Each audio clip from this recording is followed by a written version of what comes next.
we'll go through the Pacific Nations Cup. Yeah. Tonga 30, Samoa 16, and Canada USA was 34-20 to Canada.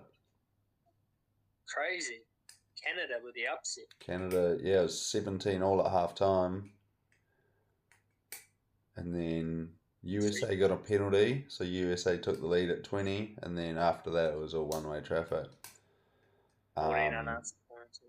2 tries. Taylor 17. Aldrin from Canada scored 4 tries, and their kicker Nelson, between those two, they scored all Canada's points.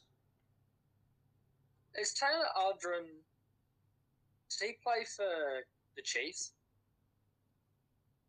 Remember that Canadian that was really solid? He played number 8.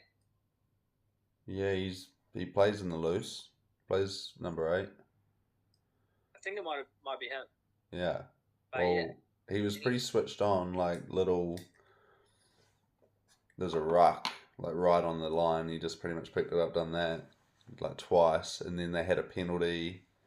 He sat right out on the edge, and then Nelson, instead of kicking for touch, just done a crossy straight over him, scored in the corner. So those two just playing heads up footy with pretty much each other.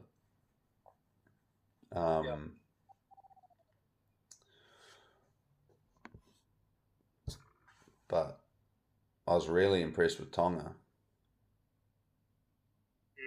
Yeah, same. They had that first game against the Reds at pre-season, and that was a big eye opener for them because the year before they lost by I don't know, maybe 30 or so points. Yeah. And then this year they had the same pre-season fixture and just bullied them. Yeah. They Ben Tamifuna was good. Yeah. Pretty much straight off the bat. He was like the second man in a one-off runner. He was holding the guy. They hit. Ben Tamifuna pretty much held him, threw him out of it, and threw him over the line almost. Spun him, made sure he stayed up, spun him out of it so he could get over the line, and then straight after that, well, not long after that, got a penalty. I think he was over the ball. Got a penalty. Pellegrini didn't miss a kick, so he was kicking at 100% from. One of them was close to 47 metres out, and there was a hell of a wind because they were curving around.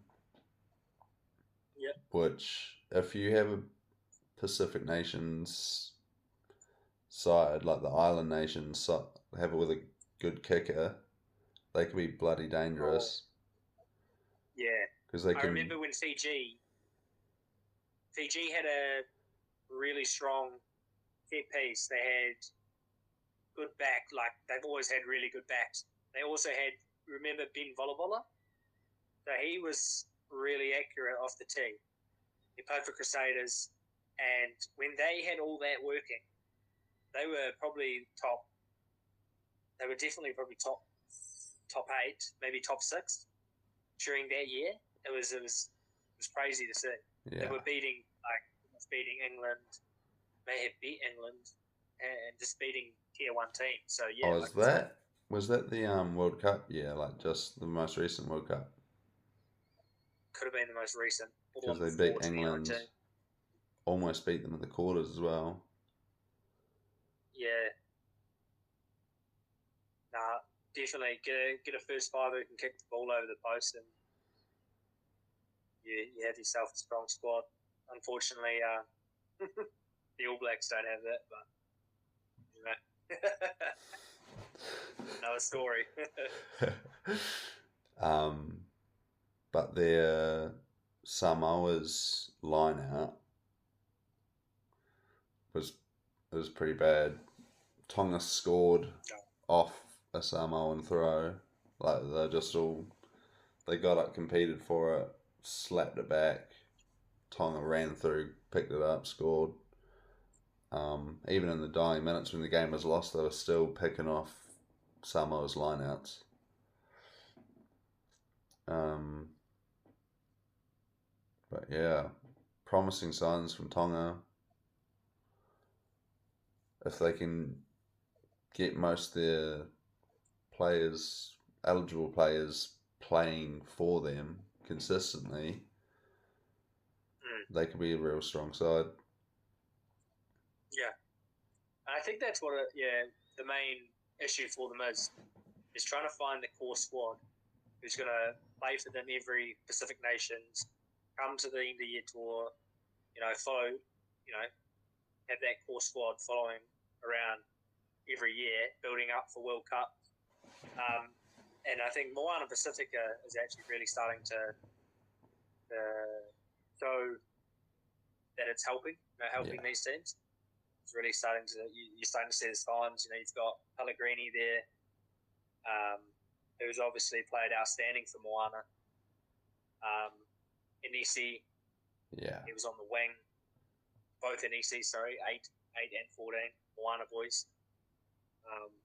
So yeah, they've got a fair few boys from Moana in there, and then you got your European players, but they just all keep coming back, like you say. Yeah, it's going to make them a lot stronger. That's pretty much shows that for Moana at least it's working. The Drua, a lot of those, like if they get recognised, they still want to set up for their family, so they go over to France, or if they get a big contract, they're still heading over there, but you can't knock them for that. No, definitely not. Yeah, that's happened quite a bit, but yeah, they still come back, still represent their country, and that's the beauty of the game. I guess they still want to represent their families and that for the for their countries.